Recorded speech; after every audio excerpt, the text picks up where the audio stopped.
ನಮಸ್ಕಾರ ಸ್ನೇಹಿತರೆ, mastmaga.comಗೆ ಸ್ವಾಗತ. ಸಿಎಂ ಜೈಲಿಂದ ಸರ್ಕಾರ ಮಾಡಬಹುದಾ? ಜೈಲಲ್ಲಿ ಕೂತ್ಕೊಂಡು ಸರ್ಕಾರ ನಡೆಸಬಹುದಾ?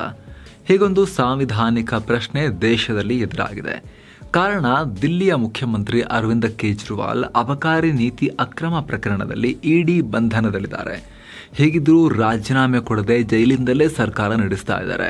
ಅಲ್ಲಿಂದಲೇ ಆರ್ಡರ್ ಪಾಸ್ ಮಾಡ್ತಾ ಇದ್ದಾರೆ. ಹಾಗಿದ್ರೆ ನಿಜಕ್ಕೂ ಈ ರೀತಿ ಮಾಡೋಕೆ ಅವಕಾಶ ಇದೆಯಾ ಸಂವಿಧಾನದಲ್ಲಿ? ಮುಖ್ಯಮಂತ್ರಿಯೊಬ್ಬರು ಜೈಲಿಂದ ಸರ್ಕಾರ ರನ್ ಮಾಡಬಹುದಾ? ಇದಕ್ಕೆ ಕಾನೂನು ಏನು ಹೇಳುತ್ತೆ? ಈ ಹಿಂದೆ ಈ ರೀತಿ ಆಗಿರೋ ಎಕ್ಸಾಂಪಲ್ಸ್ ಇದೆಯಾ? ಬೇರೆ ದೇಶಗಳಲ್ಲಿ ಕಾನೂನು ಹೇಗಿದೆ? ನೈತಿಕವಾಗಿ ಇದು ಸರಿನಾ?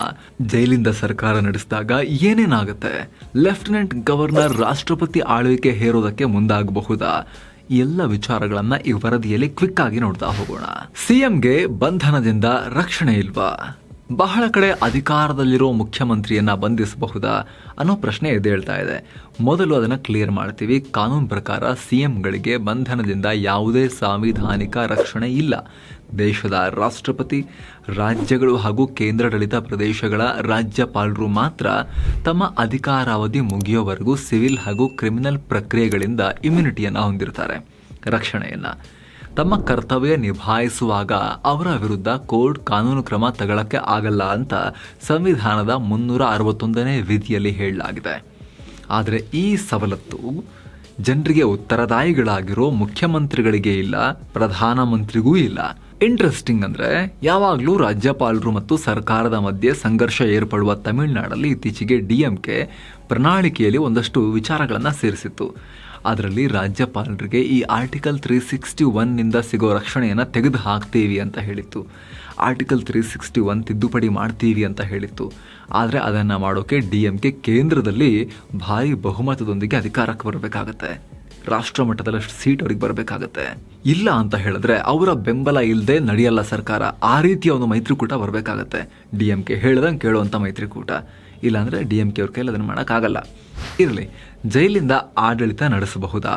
ಸ್ನೇಹಿತರೆ, ಮೇಲ್ನೋಟಕ್ಕೆ ಅರವಿಂದ್ ಕೇಜ್ರಿವಾಲ್ ಜೈಲಿಂದ ಆಡಳಿತ ಮಾಡೋಕೆ ಕಾನೂನು ಪ್ರಕಾರ ಯಾವುದೇ ಅಡೆತಡೆ ಇಲ್ಲ. ಮುಖ್ಯಮಂತ್ರಿ ತನ್ನ ಕಚೇರಿ ಹೊಣೆಗಾರಿಕೆಗಳನ್ನು ಜೈಲಿಂದ ನಡೆಸುವಂತಿಲ್ಲ ಅನ್ನೋದಕ್ಕೆ ಕಾನೂನಲ್ಲಿ ಯಾವುದೇ ನಿರ್ಬಂಧ ಇಲ್ಲ. ಜನಪ್ರತಿನಿಧಿ ಕಾಯ್ದೆ 1951ರ ಪ್ರಕಾರ ನಿರ್ದಿಷ್ಟ ಅಪರಾಧಗಳಲ್ಲಿ ಶಿಕ್ಷೆಗೊಳಗಾದರೆ ಮಾತ್ರ ಅವರು ತಮ್ಮ ಸ್ಥಾನದಿಂದ ಅನರ್ಹರಾಗ್ತಾರೆ. ಅಥವಾ ಅವರ ಸರ್ಕಾರ ಅಸೆಂಬ್ಲಿಯಲ್ಲಿ ಮೆಜಾರಿಟಿ ಕಳ್ಕೊಂಡ್ರೆ, ಇಲ್ಲ ಅವರ ವಿರುದ್ಧ ಅವಿಶ್ವಾಸ ನಿರ್ಣಯ ಯಶಸ್ವಿಯಾಗಿ ಪಾಸ್ ಆದರೆ ಸಿಎಂ ತಮ್ಮ ಸ್ಥಾನದಿಂದ ಕೆಳಗಿಳಿಬೇಕಾಗತ್ತೆ. ಸದ್ಯ ಅರವಿಂದ್ ಕೇಜ್ರಿವಾಲ್ ಅವರು ಕೂಡ ಇಡಿಯ ಕಸ್ಟಡಿ ಅಥವಾ ಬಂಧನದಲ್ಲಿದ್ದಾರೆ. ಈ ಆರೋಪ ಕೋರ್ಟ್ನಲ್ಲಿ ರುಜುವಾತಾಗಿ ಕೋರ್ಟ್ ಅರವಿಂದ್ ಕೇಜ್ರಿವಾಲ್ರಿಗೆ 2 ವರ್ಷಕ್ಕಿಂತ ಹೆಚ್ಚು ಶಿಕ್ಷೆ ವಿಧಿಸಿದರೆ ಮಾತ್ರ ಅನರ್ಹರಾಗ್ತಾರೆ. ಹೀಗಾಗಿ ಕಾನೂನು ಪ್ರಕಾರ ಯಾವುದೇ ತೊಂದರೆ ಇಲ್ಲ. ಇನ್ನು ಈ ಹಿಂದೆ ಈ ರೀತಿ ನಡೆದಿತ್ತಾ ಅಂತ ನೋಡೋದಾದ್ರೆ, ಕೇಜ್ರಿವಾಲ್ ಅವರದ್ದು ವಿಶಿಷ್ಟ ಪ್ರಕರಣ. ಯಾಕಂದ್ರೆ ಯಾವ ಮುಖ್ಯಮಂತ್ರಿನೂ ಅಧಿಕಾರದಲ್ಲಿರುವಾಗ ಜೈಲಿಗೆ ಹೋಗಿರಲಿಲ್ಲ. ಎಲ್ಲ ರಿಸೈನ್ ಮಾಡಿ ತಮ್ಮ ಬಂಟರನ್ನ ಕುರ್ಚಿಲಿ ಕೂರಿಸಿ ಪಟ್ಟ ಭದ್ರ ಮಾಡಿಕೊಂಡೇ ಜೈಲಿಗೆ ಹೋಗಿದ್ರು. ಹೀಗಾಗಿ ಅಲ್ಲಿ ಈ ಸಾಂವಿಧಾನಿಕ ಬಿಕ್ಕಟ್ಟು ಎದುರಾಗಿರಲಿಲ್ಲ. ಇತ್ತೀಚೆಗೆ ನೀವು ಹೇಮಂತ್ ಸೊರೇನ್ ಪ್ರಕರಣ ನೋಡಿರ್ಬೋದು. ಅವರು ಇಡಿ ಅರೆಸ್ಟ್ ಮಾಡೋಕೆ ಮುನ್ನ ರಿಸೈನ್ ಮಾಡಿ ಚಂಪಾಯ್ ಸೊರೇನ್ರನ್ನ ಸಿಎಂ ಮಾಡಿ ಕೂರಿಸ್ಬಿಟ್ಟು ಹೋದರು. ಅದನ್ನು ಬಿಟ್ಟರೆ 1997ರಲ್ಲಿ ಅಂದಿನ ಬಿಹಾರ ಸಿಎಂ ಲಾಲು ಯಾದವ್ ಮೇವಿನ ಹಗರಣದಲ್ಲಿ ಅರೆಸ್ಟ್ ಆದರು. ಹೋಗೋಕ್ಕಿಂತ ಮುಂಚೆ ಪತ್ನಿಯನ್ನ ಸಿಎಂ ಕುರ್ಚಿಲಿ ಕೂರಿಸಿ ಹೋಗಿದ್ರು. ಬಟ್ ಹೀಗಿದ್ರೂ ಫೈಲ್ಗಳು ರಾಬ್ರಿ ದೇವಿ ಬದಲು ಜೈಲಿನಲ್ಲಿದ್ದ ಲಾಲು ಹತ್ರ ಹೋಗ್ತಾ ಇದ್ವು ಅಂತ ಆರೋಪ ಮಾಡಲಾಗತ್ತೆ. ತಮಿಳುನಾಡಿನ ಮುಖ್ಯಮಂತ್ರಿಯಾಗಿದ್ದ ಜಯಲಲಿತಾ ಅವರು ಆದಾಯ ಮೀರಿದ ಆಸ್ತಿ ಗಳಿಕೆ ಪ್ರಕರಣದಲ್ಲಿ 1996ರಲ್ಲಿ ಅರೆಸ್ಟ್ ಆಗಿದ್ರು. ಆದರೆ ಅವರು ಪನ್ನೀರ್ ಸೆಲ್ವಂ ಅವ್ರನ್ನ ಕುರ್ಚಿಲಿ ಕೂರಿಸಿ ಹೋಗಿದ್ರು. 2014ರಲ್ಲಿ ಅದೇ ಪ್ರಕರಣದಲ್ಲಿ 4 ವರ್ಷ ಶಿಕ್ಷೆ ಆದಾಗ ಆಟೋಮ್ಯಾಟಿಕ್ ಡಿಸ್ಕ್ವಾಲಿಫೈ ಆಗಿದ್ರು. ಹೀಗಾಗಿ ಕೇಜ್ರಿವಾಲ್ ಈಗ ಮಾಡಿರೋದು ಹಿಂದೆಂದೂ ಕಂಡು ಕೇಳರಿಯದಂಥ ಸನ್ನಿವೇಶದ ಸೃಷ್ಟಿಯನ್ನ. ಜೈಲಿನಿಂದ ಸರ್ಕಾರ ನಡೆಸೋದು ಕಷ್ಟ. ಸ್ನೇಹಿತರೆ, ಕಾನೂನಾತ್ಮಕವಾಗಿ ಕೇಜ್ರಿವಾಲ್ಗೆ ಯಾವುದೇ ಅಡೆತಡೆ ಇಲ್ಲ. ಆದರೆ ಲಾಜಿಸ್ಟಿಕಲಿ ಮತ್ತು ಲಾಜಿಕಲಿ ಎರಡೂ ರೀತಿ ನೋಡಿದಾಗಲೂ ಜೈಲಿಂದ ಸರ್ಕಾರ ಮಾಡೋದು ಕಷ್ಟ. ಯಾಕಂದರೆ ಒಬ್ಬ ಮುಖ್ಯಮಂತ್ರಿಗೆ ಇಡೀ ರಾಜ್ಯದ ಜನರ ಮೇಲೆ ರೆಸ್ಪಾನ್ಸಿಬಿಲಿಟಿ ಇರುತ್ತೆ. ಕೋಟ್ಯಂತರ ಜನರಿಗೆ ಉತ್ತರದಾಯಿ ಆಗಿರ್ತಾರೆ. ಅವರ ಜೀವನವನ್ನು ದಿನವೂ ಸುಧಾರಿಸೋಕೆ ಕೆಲಸ ಮಾಡಬೇಕಾದ ಕೆಲಸ, ಅದು ಜಾಬ್. ಅದು ನೂರಾರು ಫೈಲ್ಗಳಿಗೆ ಸೈನ್ ಮಾಡೋದಿರುತ್ತೆ, ಕ್ಯಾಬಿನೆಟ್ ಸಭೆ ನಡೆಸಬೇಕಾಗತ್ತೆ, ಬೇರೆ ಬೇರೆ ಇಲಾಖೆಗಳ ಮೀಟಿಂಗ್ ಮಾಡಬೇಕಾಗತ್ತೆ, ಸೆಕ್ರೆಟರಿಗಳನ್ನು ಮೀಟ್ ಮಾಡಬೇಕಾಗತ್ತೆ. ಹೀಗಾಗಿ ಇದನ್ನೆಲ್ಲ ಜೈಲಿನಿಂದ ನಡೆಸೋದು ಕಷ್ಟ ಆಗುತ್ತೆ. ಸದ್ಯ ಕೋರ್ಟ್ ಸೂಚನೆಯಂತೆ ಪ್ರತಿದಿನ ಸಂಜೆ 6 ರಿಂದ 7 ನಡುವೆ ಅರ್ಧ ಗಂಟೆ ಅವಧಿಗೆ ಕೇಜ್ರಿವಾಲ್ ಪತ್ನಿ ಸುನೀತಾ ಕೇಜ್ರಿವಾಲ್ ಹಾಗೂ ದಿಲ್ಲಿ ಸಿಎಂ ಖಾಸಗಿ ಸಹಾಯಕ ಬಿಭವ್ ಕುಮಾರ್ ಅವರ ಭೇಟಿಗೆ ಅವಕಾಶ ಇದೆ.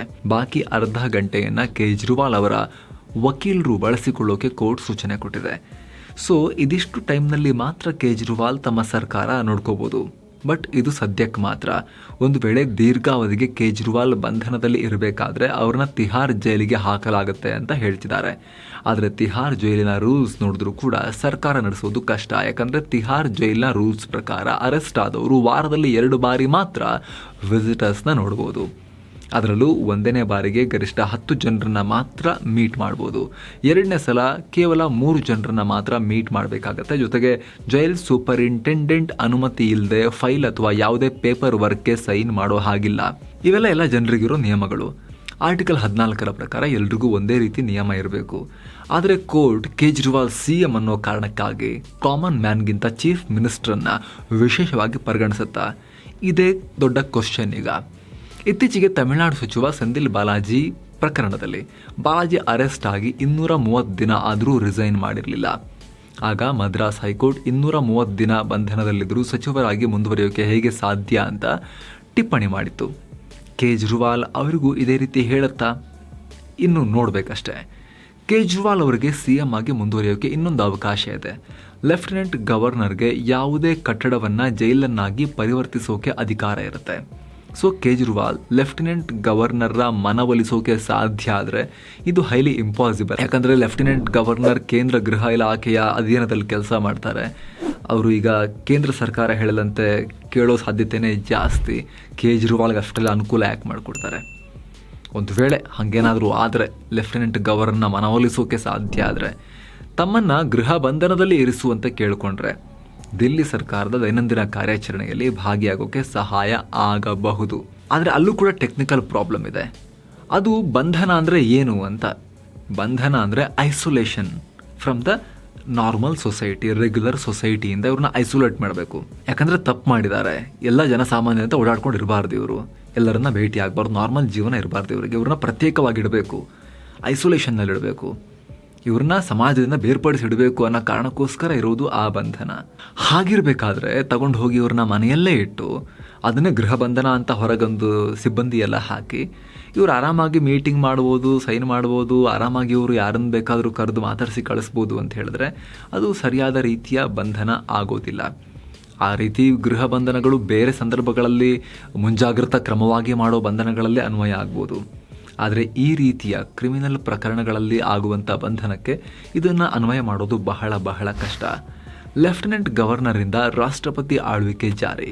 ಇನ್ನು ಈ ರೀತಿ ಪ್ರತಿಯೊಂದಕ್ಕೂ ಕೋರ್ಟ್ನಿಂದ ಆದೇಶ ಪಡೆದು ಸರ್ಕಾರ ನಡೆಸುವಾಗ ಅಲ್ಲಿ ಒಂದಷ್ಟು ಅಡೆತಡೆ ಉಂಟಾಗಿ ಆಗುತ್ತೆ. ಇಂಪಾರ್ಟೆಂಟ್ ಮೀಟಿಂಗ್ಗಳು, ಇಂಪಾರ್ಟೆಂಟ್ ಸಮಿತಿಗಳು ಕೆಲಸ ಮಾಡದೇ ಇರ್ಬೋದು. ಆಗ ದಿಲ್ಲಿ ಲೆಫ್ಟಿನೆಂಟ್ ಗವರ್ನರ್ ಸಾಂವಿಧಾನಿಕ ಬಿಕ್ಕಟ್ಟು ಸೃಷ್ಟಿಯಾಗಿದೆ ಈ ಸರ್ಕಾರದಲ್ಲಿ ಅಂತ ಹೇಳಿ ದಿಲ್ಲಿ ಸರ್ಕಾರವನ್ನು ವಜಾ ಮಾಡೋಕ್ಕೆ ರಾಷ್ಟ್ರಪತಿಗೆ ಶಿಫಾರಸು ಮಾಡೋ ಸಾಧ್ಯತೆ ಇರುತ್ತೆ. ಆರ್ಟಿಕಲ್ 239A ಪ್ರಕಾರ Delhi lieutenant governor VK. Saxena ದಿಲ್ಲಿಯ ಕಾನ್ಸ್ಟಿಟ್ಯೂಷನಲ್ ಮಷಿನರಿ ಕೊಲ್ಯಾಪ್ಸ್ ಆಗಿದೆ. ಸರ್ಕಾರದ ಮುಖ್ಯಸ್ಥ ಸ್ಥಾನದಲ್ಲಿರೋ ಸಿಎಂಎ ಜೈಲಿನಲ್ಲಿದ್ದಾರೆ. ಹೀಗಾಗಿ ಸರ್ಕಾರ ನಡೆಯೋದು ಕಷ್ಟ ಅಂತ ರಾಷ್ಟ್ರಪತಿಗೆ ಶಿಫಾರಸು ಮಾಡಬಹುದು. ಈ ಮೂಲಕ ದಿಲ್ಲಿಯಲ್ಲಿ ರಾಷ್ಟ್ರಪತಿ ಆಳ್ವಿಕೆ ಜಾರಿಗೆ ಬರೋ ಪಾಸಿಬಿಲಿಟಿ ಕೂಡ ಇದೆ. Thank you so much. ಮತ್ತೆ ಭೇಟಿ ಆಗ್ತಿರೋಣ. ನಮಸ್ತೆ.